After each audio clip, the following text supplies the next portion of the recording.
and welcome to the Athens Democracy Forum. This is really an unusual event this year because, as with everything else that we have to contend with, we have to think, what is happening with the pandemic? So what you're going to see is the usual in-depth discussion you can listen to, you can interact with, but at the same time, we're making it up as we go along a little bit this year. I have three fabulous people here with me in the studio. Valerie Keller, who is going to help explore what we mean when we say business for purpose. Costas from the National Bank of Greece, am I correct in saying that? And just so you're clear, this is a private bank, not a government one, right? Correct. And Mete is joining us from London's Hackney district, where he's been able to see in real time, practically, over a period of the last several years, how things can develop with business, how they don't necessarily always work, but there we go. So my name is Alison Smale. I'm a former executive editor of the International Herald Tribune and a former Undersecretary General at the United Nations for Global Communications, and very happy to be here in Athens and hoping that we are reaching really around the world, because this is what we need at this time, togetherness. So Valerie, could I start with you and just ask you to explain to us what, from your point of view, and explain who you're representing here, what does it mean, business for purpose? What purpose? Sure, happy to, and I think that's the crux of the question is what purpose. So happy to explain what I'm representing here, but I'm also just another member of tribe humanity, as all of us are in this space. And I think that we found our ways as human beings in this life to then say, well, what's the purpose of a life? What's the purpose of a business in that space? So I think the conversation around the meaning and purpose of business has evolved, and you, of course, have seen it in your roles, Alison, and the other panelists as well. But in the work that we're doing now with the social venture Imagine that I've co-founded with Paul Pullman, the former CEO of Unilever and one of the helped architects of the Sustainable Development Goals, we have seen the shift in business as the purpose of business is to make money for shareholders, the doctrine of Milton Friedman, that most of us kind of were born into this reality feeling like, well, that's the way it is, to now what we saw in the New York Times, if you read the special section, I think it was 2 weekends ago, celebrating the 50th anniversary of Milton Friedman, and a little bit of that mea culpa, which was, oh, actually, maybe that hasn't worked so well. It's worked in many ways to help lift people out of poverty, but it actually doesn't work within planetary boundaries. And so what we've seen around the conversation of the purpose of business has been a shift from the purpose of business as shareholders to then saying the purpose of business is actually here to serve in a broader society. And just as we're here at the Democracy Forum talking about how do societies function, how does the world work?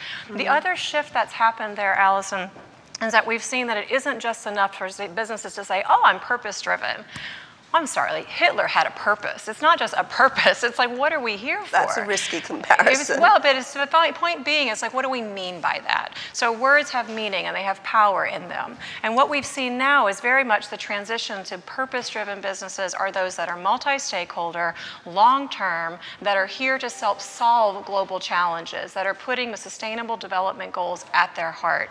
And we need it. If you look at what's going on in terms of climate change, biodiversity loss, rising inequality, we don't have the luxury of saying we just need purpose-driven businesses who generally are not doing harm. We have to say that business was created to help societies function, and to do that within planetary boundaries. Given what's happening with our societies, given what's happening with our planetary boundaries, therefore, our own idea of what we mean by business has fundamentally shifted. So purpose-driven business now, and I actually said this in Davos earlier this year, purpose as a word we believe is passé in a way. Because the new frontier of that is companies who put solving societal challenges at the core of their business model, and the new frontier that I'm happy to come back and talk to in a bit is companies that are working across their value chain to change the whole sector. So with Imagine, we've put together CEOs in food, in fashion, and now also in finance that are coming together too, who are saying, what is it that we can do together that we can't otherwise do alone? So we see that as the leading edge of what it means to be a purpose-driven business or a company that is here to serve society, multi-stakeholder, long-term, solving social challenges. Thank you. Costas, do you agree with that explanation of the new business activity, as it were, that we've moved, I do, if you like, from shareholder value to stakeholder value? Yes, I do, and I want to talk about purpose because I think purpose continues to be incredibly important to all of us, even as a word. It's easier to talk about the what and the how, and I think the most difficult question that digs deep into why we're here is the why. Yes. And I think the answer to the why, the answer to the why is not always easy, but once you arrive at it, it forms a purpose. And if it's the right purpose, it mixes either individually and collectively the right blend of passions and talents. And when you put that together and the purpose is the right purpose, it has a very inspiring and a very driving kind of force, which is something that we have done at the National Bank of Greece very successfully. And if you do it right, and if you can attract the right people, then you mix it with the appropriate values, which are more modern as time goes on. I mean, the bank has been around for 180 years, was founded in 1841. So we have respected the past, and we have taken the values that have guided us to be the correct citizens, to do the right things, to always behave and act demonstrably in the right way. We added more modern values. So you get your purpose. And then there's alignment that's important. You have to get your purpose right. You have to get your values right, the right blend of passions and talents. And then all that leads to duty, leadership, and transformation. Because it's amazing when you have the right purpose in mind, and it's a socially correct, is internally appropriate, and you get the right talents behind it. It has a magical force. It inspires. It drives forward. And I'm always amazed. You can do an awful lot of things, heroic things. You just have to ask nicely and give them the right goal, and then everything gets harnessed to a certain direction. We have started the transformation at the bank 2 years ago. That the Greeks have a wonderful word called efikton, and they would love to use it. The doable. What is the word? Efikton. And they love to say it's not efikton if it's something very difficult. But it has been doable, and we managed to deliver it. Yeah. And we're actually living through the success of that purpose, values, transformation.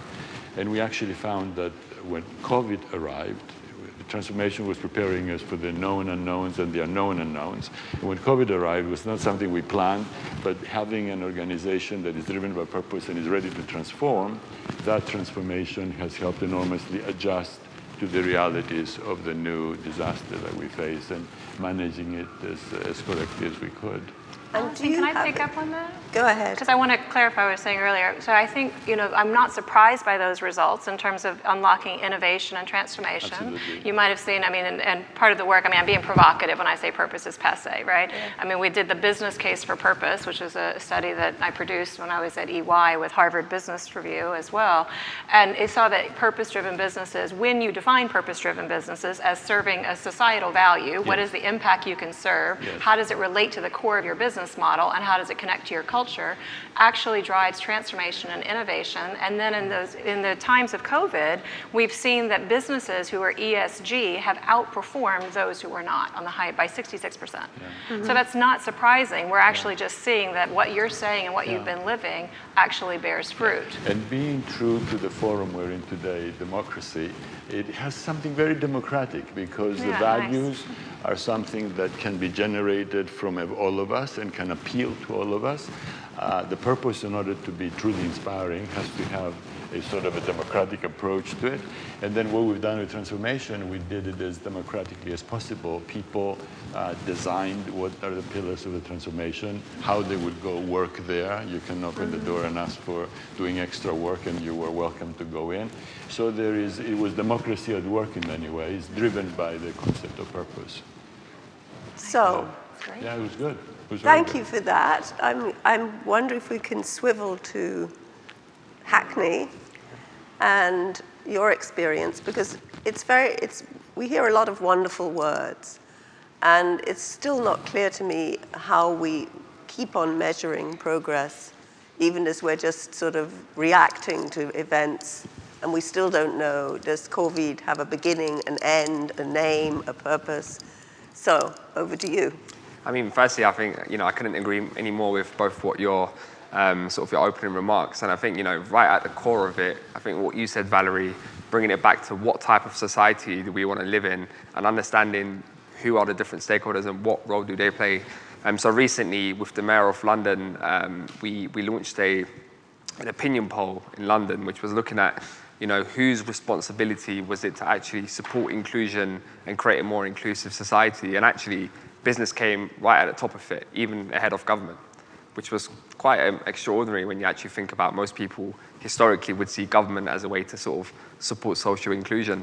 And when you look into businesses, you look at tech sector, for example, had it, right at the top of it, because obviously they have a huge geographic and also social reach, especially in this day and age where technology, governs our sort of day-to-day interaction. So I think for us, where I'm from, Alison, in Hackney's gone through huge economic transformation over the last 15 to 20 years. When I was growing up, it was known as the most ghetto borough. It was ranked as the lowest borough to aspire for people to live in, 434th out of 434 to live. It was very cheap to buy homes. Crime was one of the highest, whereas now it's the home of London's tech hub, and it's also the home of London's creative sector as well, and it's now known as the hipster part of London. And what we've seen is that we've got great opportunities that are being created for us, great job opportunities being created. Olympics is on our doorstep as well, the legacy. However, a lot of the job opportunities that are being created are not for the people in the local borough. And if there are job opportunities being created, because even then, what a business could say to you is, I'm giving you 50% employment, for example. But then the question is, how much of that is entry level, how much of it is managerial level? Even if it's entry level, is there a pathway to managerial level? And these are all the sorts of questions that we have to ask. So what we done in Hackney was we launched a review into how we could tackle socioeconomic inequality, and specifically looked at building an inclusive economy strategy, which builds on what you said, Alison, which is about how do we set metrics across the different service areas of the council, where every single policy that the council introduces has to make sure that it fits in with an inclusive economy strategy. So I give you an example. In Hackney, for example, we have, big businesses have apprenticeship levies, for example, that they receive. And what we've done is we've been able to work with big companies like Amazon, for example, which is the headquarters are based in Hackney. Herald, for example, which is sort of the legacy part of the Olympics sector and the creative sector. And they've created hundreds and thousands of jobs for young people in the borough. And they're incentivized through that, through the council's support. Other things we've done is where the council owns commercial property, for example, and when we're renting out these properties, what we've done is we've favoured businesses which have committed to a minimum employment of local people with a pathway to growth. So these are some practical things that could be done to create a much more inclusive society. And the last thing I'll end on is just to sort of build on Valerie's point, which is that this isn't just okay, well, business does it and business doesn't receive anything in return. Actually, when you look at the research around it, business massively benefits from having that diversity in its workforce. It massively benefits from having that inclusion that it requires, and they get the product dividend from it. I guess what I'm interested in is making sure that we are measuring this, but it's not setting up a new parallel system of rigid statistics, which are not going to mean anything, particularly as we all continue on this very uncertain COVID voyage that we've willy-nilly embarked upon. I should probably turn it back to Valerie for a moment. Do you recognize your efforts in the kind of activity that Mete is describing, or? Yeah, I mean, I think that what I hear him have set the frame that says if you are going for inclusive societies, then you need to create the regulatory environment, and I would say it's local, right, at that space. So we see this with subnationals. So if you say, okay, my God, what's the direction the world is going in? The nation state is, in dramatic flux. Can real change be happening at that level? What we see is what you're piloting more and more, which is at the subnational level. Can you create the right regulatory environment that allows for inclusive economies and societies? So that's where you have partnership. You have, let's say, the standards or what good looks like is being set at the subnational level, and you have businesses who say, okay, well, that's my operating environment, because business doesn't exist outside of the operating environment that is around it. And I think this is probably a nice segue in a minute to our other panelists and another valuable partner up Imagine with Alex Rhodes at Mishcon, because it's the enabling environment and the law structure around something, which basically is the general, what is this thing we're doing and how are we going to measure success and what are the operating parameters? And what we are seeing, to your question, Alison, within Imagine, is we are seeing that business leaders can only do so much in terms of really transforming the wider system that they're in. They can only get about 60% or so. If they say they want to create living wages, okay, but then I'm at a competitive disadvantage. Yeah, I mean, if I go in and do that, then is the workforce, going to be what I need? Yeah, but when we act together, then we can start to lift the floor for everyone. So what we're seeing is that within key sectors, like I said, food and fashion is a good example, and I'll give fashion as an example. We leveraged the G7 as a moment to pull together now 66 companies who've signed up for science-based target on climate, on biodiversity, and on plastics. And what they did was create essentially a kind of what good looks like as a new standard. What we're seeing in food is they're saying, look, if we really want to go for regenerative agriculture, we need to work together with the regulators for the EU Green Deal so that we can create smart enabling environment within which business can operate. And so I think that the core of this gets to the notion of partnership. When we're talking about purpose-driven business does not happen in the abstract without the enabling environment that says we're going for an inclusive world that lives within planetary boundaries. Now, if that's what we're going for, then how do we do that in smart ways that unlock the innovation and the ability to transform? Did you know that we can sequester carbon in the soil? We can actually take carbon out and sequester it in the soil, and we have business models that can help enable that. It's so doable. That's one example that then if you have smart enabling environment, like what you were putting in place, and the regulatory environment, as I think Mishcon has been on the leading edge of that, then you can create the right incentives for those types of things to move into fore. And you can do it without seeming too rigid. I do want to bring Alexander into the conversation a little bit.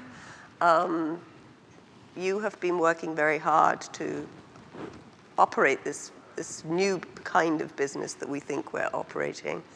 Tell us a little bit about what you've been finding and how do you make sure that this, what I call togetherness, which is a kind of emotional value, is not being swallowed up by the need to impose business measures and say there's still a level of profitability in activity X.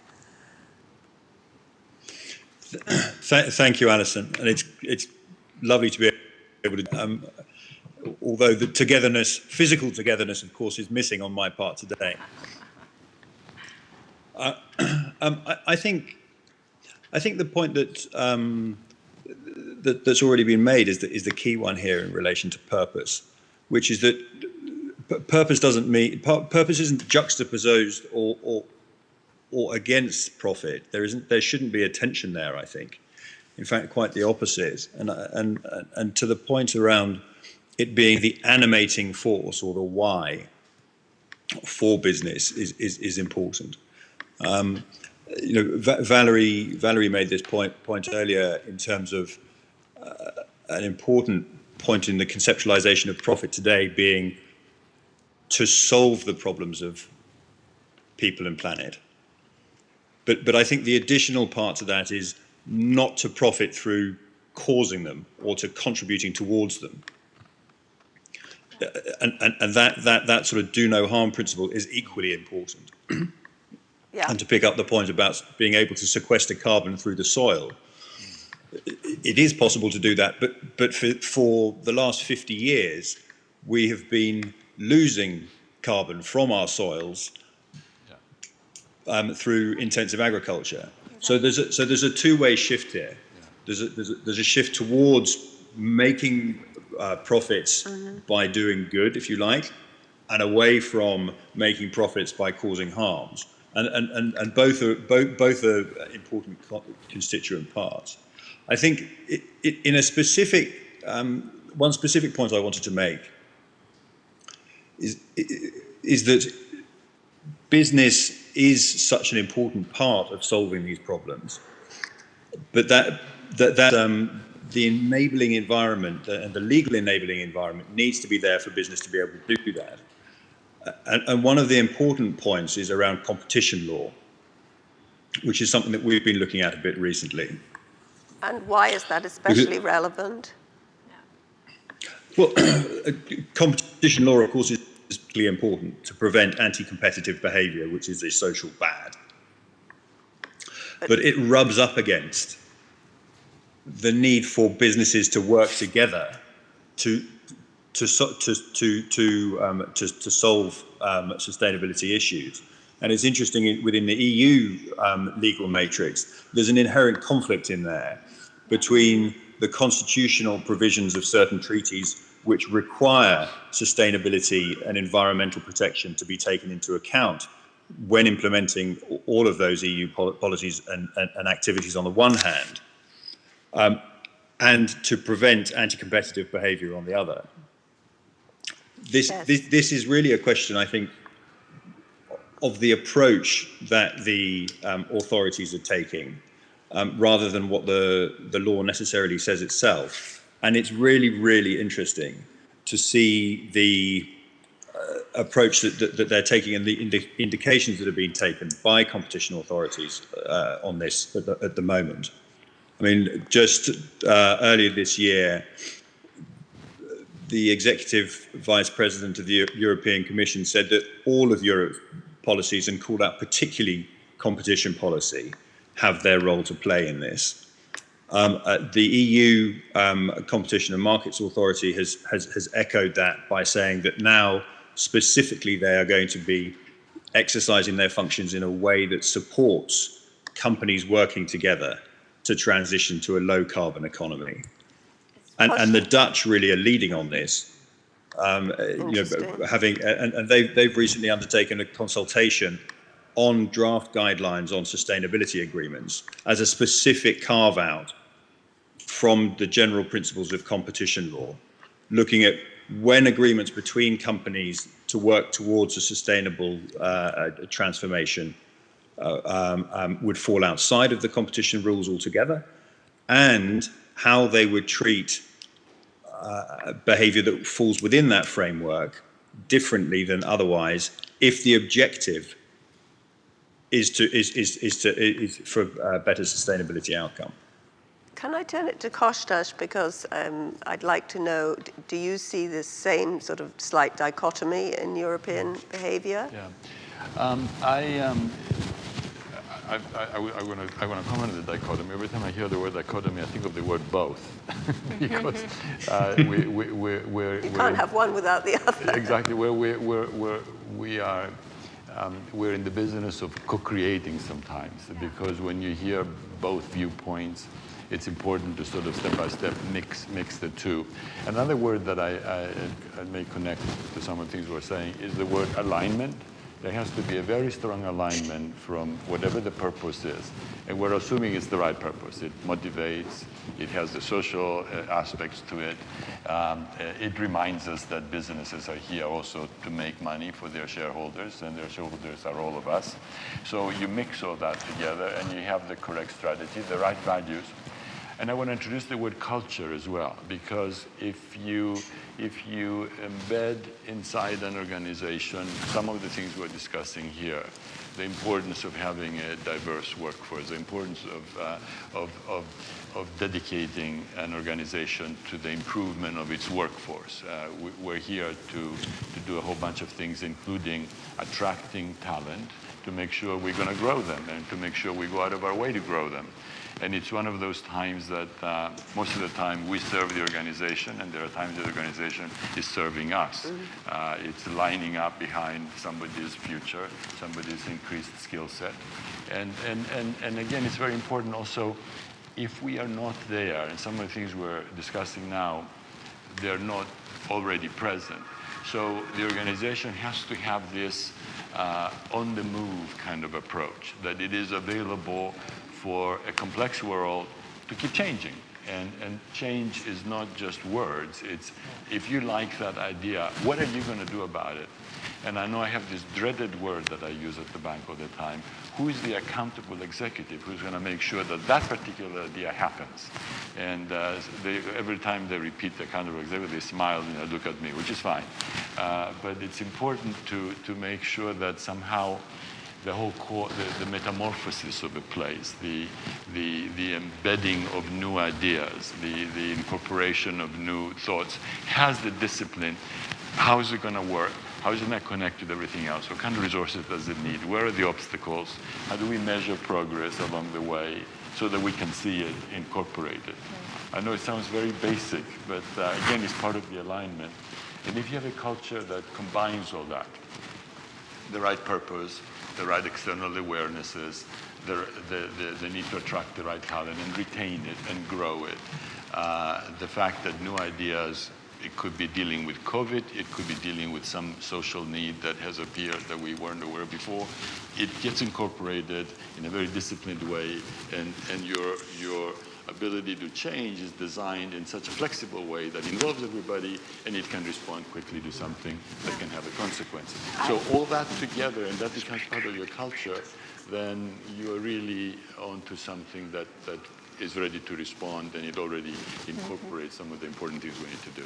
I hear a lot the phrase that is purpose-led and future-fit. Yes. So I hear businesses nowadays when they say we are purpose-led and future-fit, and they mean exactly as you're saying. And as a way, it says when you are purpose-led, you are future-fit. Future-proof. Future-proof, or yeah, exactly. Because the bank, for instance, 2-3 years ago was absolutely fine, but my question was, is it future-proof? In other words, we did a great job, survived 180 years with lots of good things that were important for the country. What do we do next? The other thing is that it's funny how, use a couple of examples of where purpose is fit for purpose. I didn't mean to say that way, but like for instance, when we talk about the EU has all sorts of generic explanations. But when we talk about the EU as a peace project, its purpose is to be a peace project. And it was founded that way. And suddenly you get a different sense of the place. Exactly. And if you're going to go negotiate with the EU and you don't have a peace project in your mind, good luck to you. Because we're building a new nation that is going to be at some point the United States of Europe, that's going to preserve the peace we agreed to keep around for the last 70 years. Do you know what that sparks for me? My co-founder has been the co-chair of the International Chambers of Commerce, so business, and its organizing principle was called Merchants of Peace. Yeah. So you go back and you say that actually peace has been through trade. Yeah. I needed to have trust, and then that was the enabling environment that said, okay, we're going to be merchants of peace through trade. And at the time, did that get morphed into something else? And we lost that the purpose of this was peace and prosperity. That's what we can create. And the question and also is for what who? we can point to as concrete achievements. Exactly. This is, I think, really important as we go forward At the with bank, COVID. we're saying that I know we you are not have here to make leave money. at some point, but we'll let you quietly slip out. Sorry, I didn't mean to interrupt you. I was going to say at the bank, we're not here to make money. We're here to make tomorrow's happen, or tomorrow happen, which is a lot more inspiring in terms of what are the expectations that we set on ourselves and for our society in terms of what we need to produce. Yeah, exactly.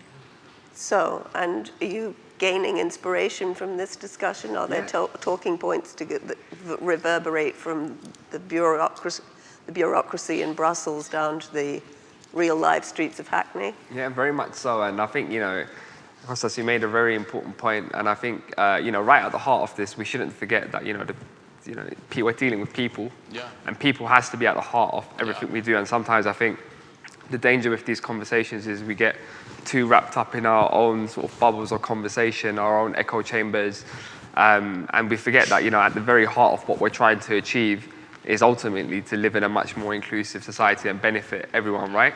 And I think, you know, in a weird way, COVID is an opportunity now to redefine society. Because if we don't learn from the one thing that COVID has taught us is that we have a lot of inequalities in our society, and it's further amplified them. Yeah.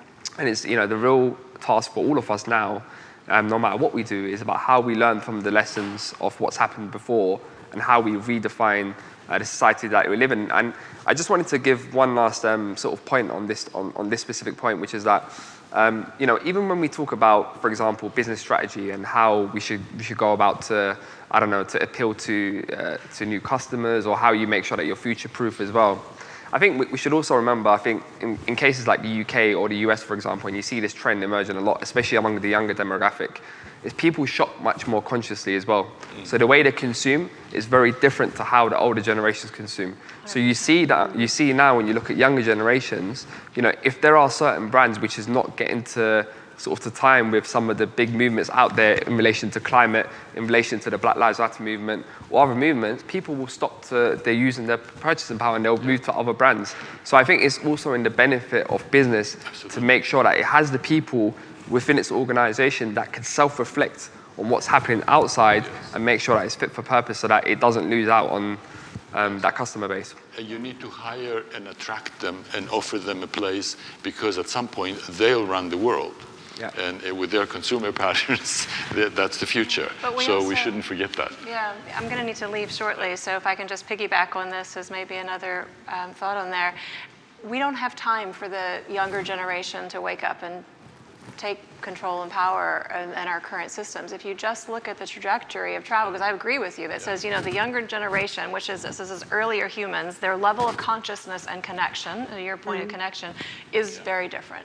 Yeah, it's there, you know, you've got, and this is the conversations that we also see with business leaders and who are saying, okay, as a human being, I don't have this label that I'm a business leader and I've got stripes on my suit and that defines me. It's how I started my conversation today. I'm here as a member of Tribe Humanity. And when we talk to these CEOs who come together, their children are often vegetarian or vegan. Why? Not just because it's too cool for school, but because they understand the effects of animal agriculture on deforestation on the lungs of our planet, and that's generally unhelpful for all of us, right? So the conversations that we're having that we see is that there is a consciousness shift that I think has been accelerated by COVID. It is the thing that gives me hope for humanity. We needed a big pause that could be the breakdown to the breakthrough that the world has been waiting for. Because we talk about we need to change the system. We need to change the system. The system isn't working. Who is the system? Yeah, what is we the are system? the system. Yeah. It's us. It's just human beings who happen to be operating according to a certain belief system and these kind of ways of doing things. And I think it's important that we find the right words for that, as being a wordsmith. And this is really sort of a necessity, virtue created out of necessity. Yeah. And what you referred to in the behavior of the vegan children of CEOs, we also see it in dressing. I mean, I don't know about anybody else, but since COVID, I couldn't be less interested in buying a new piece of clothing. Exactly. And I've watched for a long time our daughter, who's now 27, and most of her friends do all their shopping at what I used to call a second-hand shop. Right. And which they now sort of cast as a virtue. Exactly. And it is a virtue. And I think there's a lesson for many people in that. Yeah.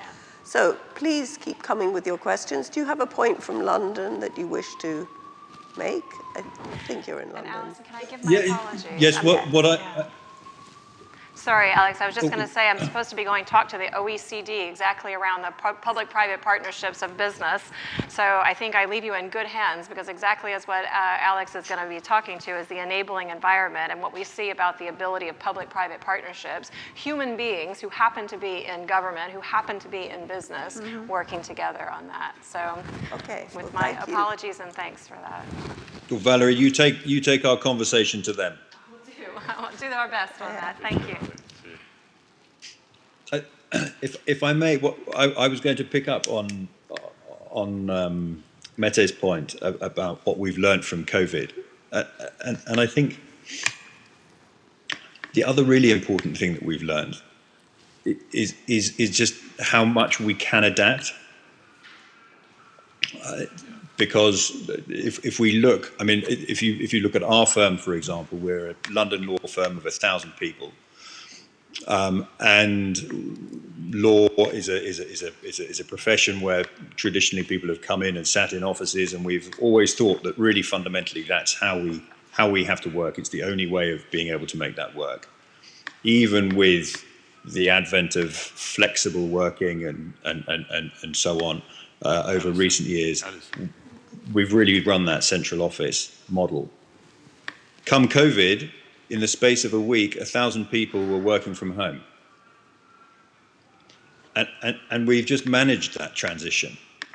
And I think that you look at the way that different businesses have pivoted, some really admirably, to help the public and shared effort to try to tackle COVID. You look at the way that some businesses have addressed how they look after their people during the downturn, how they've approached looking after their staff as their fundamental stakeholders through this transition. I think we've learned not only the shocking lesson of what was in plain sight around inequalities and fragilities in our world, but also our capacity to actually do something about it and to act. And I think that links into the point that was being made around stakeholders and the human element, Alison, that you were making, which is that ultimately we're all people. All of this stuff and all of these devices and structures that we've made are things of our own invention.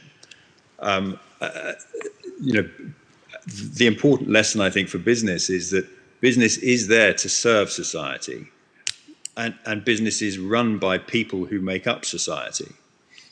And so when businesses are thinking about what their purpose is, I think the place to start is at home, which is who do you serve and what's your function? And that leads in then to Costas's point around why do you exist? Absolutely. I'd like to pick up on the readiness point because it's a very, very, very important one. We adjusted, and we actually at the bank, we have a good story as well. We were shocked by the virus, and we responded to it quickly and effectively. And because I think to a large measure, we were prepared. We put the whole organization on the move to be prepared for something to happen. When we talked about future-proofing, we never thought that the virus would be a catalyst for that or would be something to respond to in the future-proofing effort. But that effort has really prepared us, and it's that adaptability, which then leads you to the existential question, what else can we do if there is a need? What else can we put in our purpose that can inspire us to transform in that direction, as long as the people and the values are leading us in that direction? Certainly for young Americans thinking about their election, very important one coming up this fall, they have really been wanting to examine how can we measure this sort of efficiency and really looking at it. We have about 10 minutes left. I'd love to turn to you again, and also for you to offer us some thoughts on, particularly in Greece, people have had to be very resilient and very, very resourceful. And do you think there are specific things from I don't want to say the Greek experience, because that really sounds a little bit too nice for what the country has been through? Well, I can just use a couple of sentences on that, because when it comes to purpose, we can say that there is a reality that we are a debt-ridden nation that has been through an awful lot of difficulty, and we're trying to survive. But that isn't inspiring.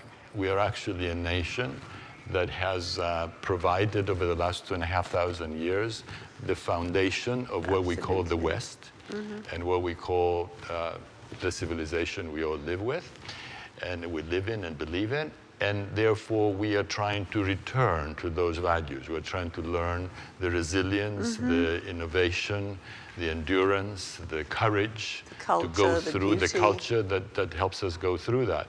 And those things we embody both at the government level, at the private level. There's an awful lot of can-do attitude that's being developed and that we will survive. And I think the idea of getting ready to transform, you see that in many places, private and public, where the transformation is becoming a way of doing things. People are getting their lists, they're getting their accountabilities in order, their duties brushed up to create something that will be a better tomorrow. And I think that as a purpose and as an alignment, I see that all the time reinforced, which is great news. That's inspiring. We're not there yet, but we're working on it. It's for a better tomorrow. And similar inspiration in London, or different? I mean, we're probably different on the other side. And I say that because I think one of the biggest concern and things for me is that, you know, when you look at some of the countries which are sort of meant to champion the values of, I guess, the West, you know, like the freedoms that we believe in, the values that we believe in, you know, like whether it's the United States or whether it's the UK, and even to an extent the European Union as well. I think one of the problems we have is that we have weaker institutions, global institutions, in comparison to where they were probably 10 or 20 years ago. We also have weak governance in a lot of these countries that I've mentioned as well. And I think a big test of that is going to be in the American election, because, you know, even when you look at how the US has, you know, led the sort of the global effort on, or hasn't led the global effort on tackling the COVID-19 crisis, I think that's a big problem. We have a big vacuum globally, which is lacking leadership, which doesn't have that, you know, and because you've got Britain turning inwards with Brexit and the way it's governing, you've got the US, again, it's putting America first and it's turning inwards with Donald Trump. And, you know, it just leaves this huge big vacuum for countries like China and Russia to exert dominance in different ways. And I think for us, you know, we could talk about all of these things, about what we want business to do, what we want society to look like, but ultimately we need strong international institutions to be able to, you know, address some of these, you know, issues that don't recognize borders. You know, climate change doesn't recognize borders. None of these issues recognize borders. So for me, a big test of that is going to be whether Joe Biden gets elected on the 4th of November, if that's when they find out. If that's when it's clear, it'll be interesting. Or how fast Europe moves to fill in that gap. Yeah. And what it does. Yeah. And can it speak with anything resembling one voice? Correct. Well, obviously there's a great deal for us to mull. I just would like to invite you to offer us some closing thoughts. Perhaps we'll start with Alexander in London.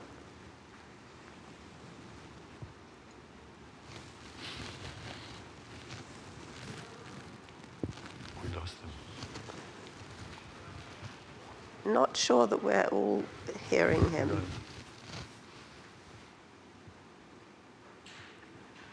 So perhaps, hello? Oh. Aha. I think the sound is gone. You have it now. You have it now. Now we're back. So my short point is one of positivity. I think the message from people, I think the message from the panel is a positive one. I think the challenges are self-evident for us, but the ability for us to have positive impact is clear. And I think from their respective positions, my colleagues here have all shown that real change can be driven. We just need to keep our mind on that purpose. Yeah, and not be distracted by the millions of things that we can think about to get ourselves through COVID-laden days, which are sometimes difficult to bear because there is no sense of when this begins or has a middle or has an end. But I think particularly it's appropriate to mention Greek culture. One of the great joys of the last few weeks has been the reopening of the Metropolitan Museum of Art in New York. My husband and I spent a whole day just going through the Greek section there a couple of weekends ago. And really we have learned very little in human experience since the beautiful amphoras and everything that is on super display there were created. And it's that spirit of creativity we bring to the Democracy Forum. And I thank very much everybody who is listening in. Keep listening in, keep watching, and wish all those well who want to unite what previously may have been seen as sort of slightly just lucre-dominated commercial activities. It's about reforming society these days, and that's what we intend to discuss. Thank you so much for joining Pleasure. and offering your thoughts.